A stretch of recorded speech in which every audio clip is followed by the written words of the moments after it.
Bem-vindos ao canal Ensino Palestra, meu nome é Alex Paulo, muito obrigado a você que está aqui conosco. O objetivo do nosso canal é transmitir o conhecimento sistemático da Palavra de Deus. Aqui no canal Ensino Palestra nós trabalhamos com a nossa revista Lições Bíblicas, o guia de estudos publicado pela CPAD, a Casa Publicadora das Assembleias de Deus. No nosso segundo trimestre de 2023, nós estamos trabalhando com a temática família. E o pastor Elinay Cabral, que é o nosso comentarista, ele é consultor teológico da CPAD, consultor teológico da Assembleia de Deus, ele nos está brindando com 13 lições muito preciosas. E em cada uma delas nós estamos abordando alguns erros, alguns problemas, algumas dificuldades de famílias da Bíblia e aprendendo como não fazer e como não repetir essas dificuldades. Relacionamentos em família, superando desafios e problemas com exemplos da Palavra de Deus. Hoje nós chegamos à nossa lição número 10. Nós estamos na 10ª lição e essa lição de hoje ela é muito delicada. Ela traz um assunto que nós não gostamos de conversar acerca dele, mas precisamos, porque é um assunto que faz parte da existência humana. Na verdade, a morte faz parte da existência humana, mas o assunto em si ele é uma pequena inversão dos acontecimentos da vida.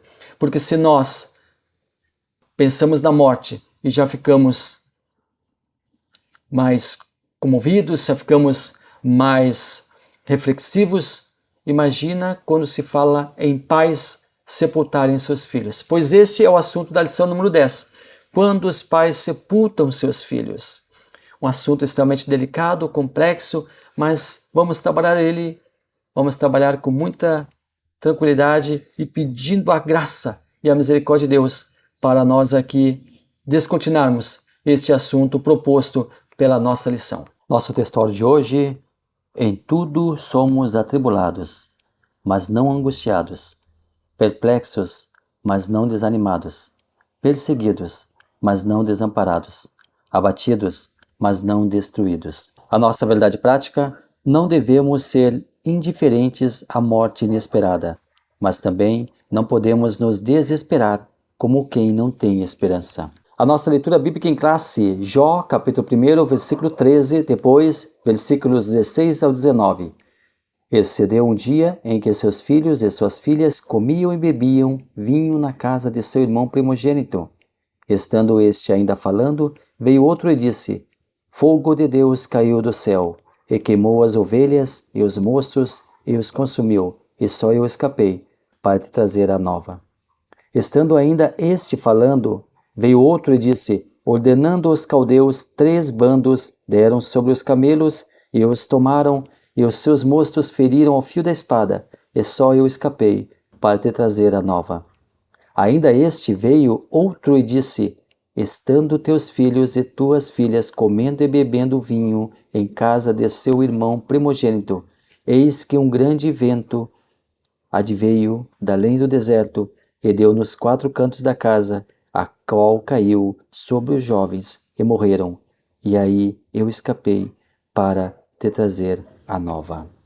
Estou preparando um trabalho para tratar com riqueza de detalhes sobre o luto em todas as suas fases, em todas as suas nuances. Todo o ciclo do luto. No vídeo de hoje, nós trataremos sobre esse assunto, mas não será um estudo exaustivo. Nós aqui não seguiremos a sequência da lição pontuada na revista, mas nós atenderemos, como sempre nós fizemos, todos os pontos fundamentais exigidos para uma perfeita compreensão sobre o assunto proposto para a nossa revista Lições Bíblicas. Este estudo é baseado na história de Jó e uma parte da vida de Jó, por ocasião dele ter sepultado todos os seus filhos. Jó enterrou todos os filhos. Então, baseado em Jó e na perda dos filhos, nós iremos trabalhar o vídeo de hoje. Mas antes de entrarmos, propriamente dito, na história de Jó, nós precisamos contextualizar sobre a palavra luto. Mas antes disso, eu tenho que falar para você que nós aqui nós não iremos falar detalhadamente sobre a família de Jó, sobre a vida de Jó. Nós já fizemos isso por um trimestre todo, 3 meses, 13 vídeos, onde nós trabalhamos a fragilidade humana. Este é o título da nossa playlist, a fragilidade humana. Nesta playlist você encontra 13 lições onde nós trabalhamos exaustivamente sobre a vida de Jó, sobre os dramas, sobre as agruras, sobre os diálogos com seus amigos, enfim, todo o livro de Jó foi tratado nesta playlist. Eu quero convidar você para assistir ela, para maratonar ela, para conhecer ou para relembrar a história de Jó. Então nós não iremos aqui nos deter detalhadamente na história de Jó, mas nós avançaremos para falar um pouco mais sobre o luto. Mas nós temos 3 tópicos da revista e nesses 3 tópicos nós apresentamos também os subtópicos. O primeiro tópico, a família de Jó, quem era Jó, a esposa de Jó, os filhos de Jó. O tópico 2, lidando com a morte dentro da família. Jó e sua esposa foram surpreendidos pela morte dos filhos. Então, de novo, nós não iremos entrar aqui propriamente dita na história de Jó, detalhadamente, mas nós faremos de uma maneira muito resumida. E lá na playlist que nós informamos para você, você vai encontrar esses assuntos pormenorizados. Nosso segundo subtópico do tópico 2, razões para a tristeza do luto de Jó e de sua mulher. Terceiro, fidelidade ao Senhor em meio à dor. Nosso terceiro tópico traz como título, os cristãos e o luto. Não culpe a Deus, vivendo o luto e mantenha a esperança. Para começar o trabalho então, definição de luto. Segundo o psicólogo Luiz Fernando da Veiga, o luto não pode ser entendido como tabu, mas como parte integrante do ciclo total de todo ser humano. E agora um grifo nosso. Tão certo como vivemos, também sabemos que um dia morreremos. A não ser que nós, quando Cristo voltar às nuvens, sejamos encontrados vivos. E estivermos vivos e salvos, nós subiremos para as nuvens. Caso contrário, nós também teremos esse destino comum a todas as pessoas, que é a morte.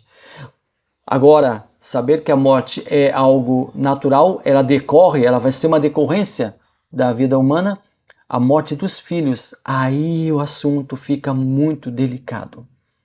Aí o assunto ele fica muito dolorido de ser tratado, mas nós pedimos a graça, a misericórdia e a unção do Espírito Santo para trabalharmos este assunto aqui no dia de hoje. O luto ele é um processo vivido de maneira individual. O luto ele é sempre associado à morte, mas profissionais de psicologia também definem o luto como processo decorrente de uma perda ou de uma mudança.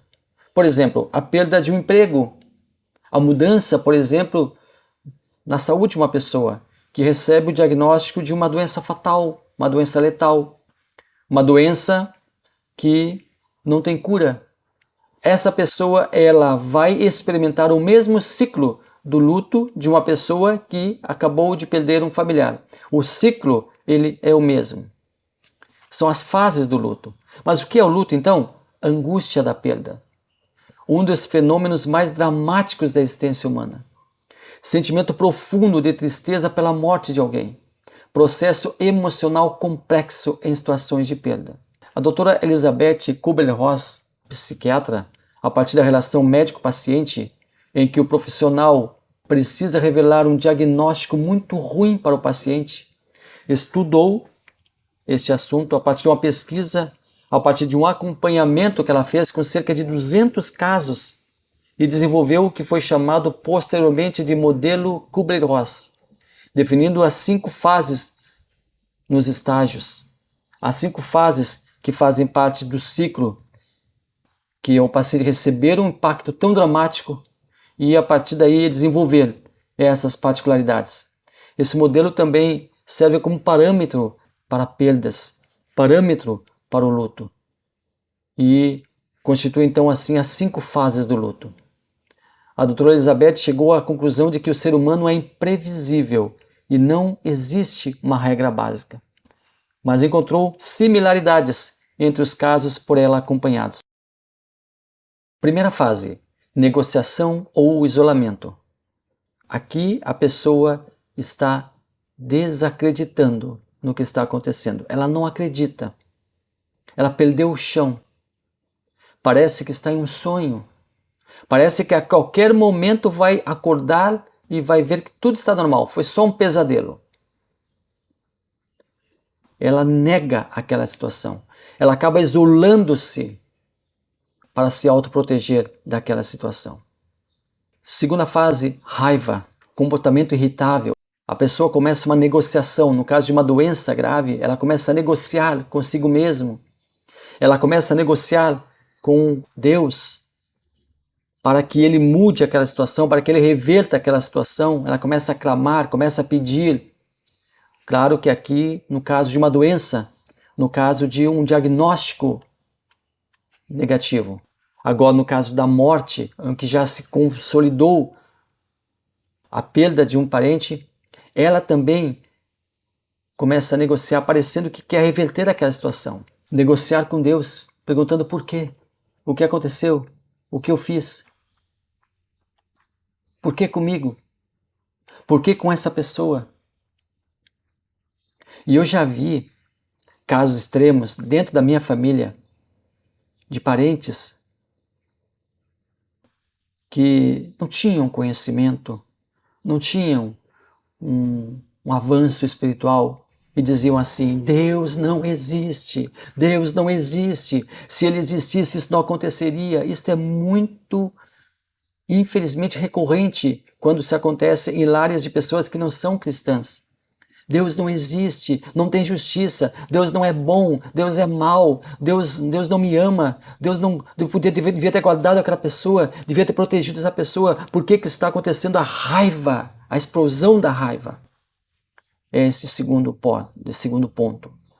Terceiro nível, depressão. Vem a apatia, vem a tristeza profunda, vem o isolamento social. A pessoa fecha-se em seu próprio mundo, fecha-se em seu quarto, fecha-se na escuridão. É claro que isso vai acontecer, e se acontecer, deixa a pessoa processar esses estágios que nós já falamos aqui e outros que nós iremos agora pontuar. Deixa a pessoa processar, é preciso que a pessoa exteriorize, é preciso que a pessoa externe esse sentimento. Coloque para fora esse sentimento. Não pode ficar represado, não pode ficar reprimido, não pode ficar interiorizado, porque aí a pessoa vai sofrer ainda mais. Quando a pessoa joga para fora, quando a pessoa desabafa, quando a pessoa, mesmo sem querer falar, ela chora, ela fica apática, mas ela precisa passar por esse nível. Não interfira nesse nível, ajude a pessoa com sua sensibilidade, com o seu carinho, com a sua afeição, mas deixe a pessoa passar por esse estágio. É muito importante para o próprio desenvolvimento de todo o processo. Próximo estágio, a aceitação. Aí acontece a superação, a saudade. Aí não se nega o ocorrido, mas perdura um melhor entendimento do fato. Aí entende-se que deve haver uma continuidade da existência. A pessoa começa a processar o que aconteceu. A saudade vai ficar. A saudade continua. A dor, a tristeza de lembrar vai continuar, mas a pessoa já está superando essa fase. Qual é a duração do ciclo total dessas fases? Geralmente dura cerca de 2 anos. Pode variar conforme características de cada indivíduo. Alguns duram 6 meses, outros 1 ano, 1 ano e meio, 2 anos. Durante esses 2 anos, a fase de luta pode acontecer novamente. A pessoa pode terminar o último processo, que é a aceitação, e voltar lá para o processo inicial, que é a negação. Ela pode transitar também dentro dessas fases, mas 2 anos é o tempo limite para que todo esse ciclo seja consolidado. Se após esse ciclo ainda estiver atuante, a pessoa precisa de uma ajuda mais efetiva, de uma ajuda médica, de uma ajuda profissional. É claro que a sua oração, você cobrir a pessoa com as suas orações, você ajudar a pessoa, você tentar confortar a pessoa é muito importante. A pessoa, ela vai se isolar, mas ela precisa ser acompanhada por familiares, por amigos, por irmãos, precisa ser acompanhada nesse processo, mas não pode se interferir nesse processo, porque é vital que esse processo aconteça para que a pessoa tenha a sua cura ali quando chegar à aceitação, que é o último estágio. Mas, de novo, pode retornar para o processo, pode retornar lá para o início, para a metade do processo, mas deixe acontecer por 2 anos. 2 anos é o limite. Bom, vamos entrar aqui na história de Jó, o luto de Jó. Lá em Jó, capítulo 1, versículo 2, na verdade, 1, versículos 1 e 2. Havia um homem na terra de Uz, cujo nome era Jó. E nasceram-lhe 7 filhos e 3 filhas. Para os nossos padrões atuais, essa família é muito grande. Porém, para a época era normal uma família com esse número de membros, era normal uma família com esse número de filhos. E uma coisa interessante a salientar aqui é a união dos filhos de Jó. Eles ofereciam banquetes uns aos outros ali, convidavam, ofereciam festas uns aos outros, estavam sempre juntos nas festas. Os irmãos faziam as suas festas, faziam os seus banquetes, traziam as suas irmãs também. Era uma família muito unida, muito coesa. E durante toda a semana tinha banquete na casa deles. Jó, ele era o sustentáculo da família. Ele era o responsável pela união. Ele era o responsável pela coesão da família. Ele oferecia sacrifício a Deus. E olha só que interessante. Para que seus filhos, caso pecassem, eles não haviam pecado ainda, mas caso pensassem em pecar, Jó já tinha oferecido sacrifício. Ou seja, antes deles pecarem, Jó já pedia perdão a Deus pelo pecado que nem existia ainda. Isto mostra que Jó era realmente uma pessoa muito piedosa e muito temente a Deus. Jó ele perdeu bens materiais, Jó ele perdeu a saúde, mas Jó ele perdeu também os seus filhos. Tente imaginar a cena. Por mais cruenta, por mais triste, por mais tenebrosa que seja, mas tenta imaginar. Um pai e uma mãe levando seus 10 filhos para o cemitério. Sepultar um filho não é a ordem natural da coisa. Os filhos não deveriam furar a fila dos pais, mas acontece. A perda de um filho é a ordem natural da vida? Não, não é. Os filhos não deveriam sepultar os pais? Não deveriam, mas acontece. Parece que um pedaço da vida dos pais vai junto. Parece que um pedaço da existência dos pais vai junto. Agora imagine perder 10 filhos de uma única vez. Ficar sem nenhum deles para um mínimo de consolo.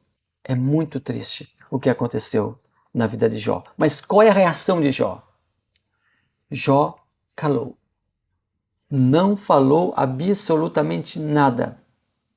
Ficou a sós consigo mesmo. Talvez mentalmente se perguntasse o porquê de tudo aquilo, mas ele adorou a Deus. Ele simplesmente adorou. É triste, muito triste, mas tente se colocar no lugar de Jó. Imagine-se em um mesmo dia perder 10 filhos. É muito triste isso que aconteceu com Jó. Mas ele buscou consolo no Criador. Paulo também fala sobre o luto, Paulo também fala sobre a morte, lá em 1 Tessalonicenses, capítulo 4, versículos 13 a 18. Paulo fica cerca de 3 anos aí em Tessalônica, e a perseguição ali era muito grande, e ele ainda precisava consolidar o seu ensino. Por isso ele escreve as cartas que tiveram um tempo bem breve entre elas. Paulo deixa ali Timóteo pastoreando a igreja em Tessalônica e pede que ele leve relatórios sobre o trabalho e a igreja ali. A igreja ali estava triste, pois o falecimento de alguns irmãos faziam que as pessoas pensassem: será que esses aí vão ver a volta de Cristo? Será que esses aí vão testemunhar a volta de Cristo? Existia a impressão que somente aqueles salvos que estivessem vivos testemunhassem a volta de Cristo, estivessem vivos durante o arrebatamento, somente esses seriam salvos. Aí Paulo vai dizer para eles que não, muito pelo contrário. Ou seja, os mortos eles teriam o privilégio de serem arrebatados primeiro. Então Paulo explica este processo. E aqui Paulo diz: não quero que sejais ignorantes, não ignorante no sentido de não saber, no sentido de não ter conhecimento. Então Paulo ele quer que as pessoas aprendam a ordem natural dos fatos. Então Paulo trabalha sobre este assunto. Mário Quintana encomendou sua lápide. E Mário Quintana, um dos maiores expoentes da poesia gaúcha, encomendou sua lápide para ser usada, logicamente, após sua passagem. E nela deveria estar escrito o seguinte: eu não estou aqui. Essa é uma grande verdade que serve para toda e qualquer pessoa. Quando alguém chega junto ao túmulo de Mário Quintana, eu não estou aqui. Não, não está ali mesmo. Ali apenas o corpo, mas a alma está em outro lugar. Mas a pessoa, a alma da pessoa, o ser, ela não está mais ali. E isto é muito democrático, serve para todos. Todos poderiam colocar na sua lápide, ou pedir para colocar na sua lápide: eu não estou aqui. Eu não estou aqui, a minha alma não está aqui, mas o corpo está. Mas o túmulo de Cristo, ele está vazio. Nem o seu corpo, nem mesmo o seu corpo está lá naquele espaço. Pais sepultarem seus filhos não é a ordem natural da vida. É uma inversão de acontecimentos. E somente sabe o que representa essa dor quem já passou por uma experiência tão trágica. Meus pais tiveram a triste experiência de sepultarem o meu irmão. Foi algo muito marcante na minha vida. Um momento muito triste para a minha família. A ordem natural da vida havia sido invertida. E quando a vida inverte essa situação, a dificuldade em aceitar esse fato é ainda muito maior. Se é difícil aceitar a morte, muito mais em um caso como esse. Os pais, após o nascimento dos filhos, passam a projetar seus sonhos, suas realizações neles, nos filhos. Os pais sonham os projetos dos filhos. Os pais sonham as realizações dos filhos. As realizações são agora espalhadas, não somente pela mente frutífera dos filhos, mas também para os pais. Eles abraçam o ideal de seus filhos, de seus herdeiros. Quando por circunstâncias da vida, os filhos são enterrados, os sonhos, os projetos, as metas vão junto. Os pais ficam extremamente abalados e atônitos com uma situação que pensam não deveria estar acontecendo. A morte de pessoas jovens costuma trazer uma grande comoção. Só Deus, em sua suprema graça, em sua suprema misericórdia, para acalentar uma dor tão grande. O conforto vem de Deus, só Ele, para minorar uma dor tão grande. Só Deus, em sua suprema graça e misericórdia, para acalentar uma dor tão grande. Só Deus, para dar o conforto. Só Ele, para minorizar uma dor tão grande, tão imensa. Muito obrigado a você que esteve até aqui conosco, muito obrigado pela sua companhia. Se gostar do vídeo, curta ele, deixa o seu like aí, também deixe seu comentário, vai ser uma honra ler o seu comentário. Deus abençoe maravilhosamente a sua vida.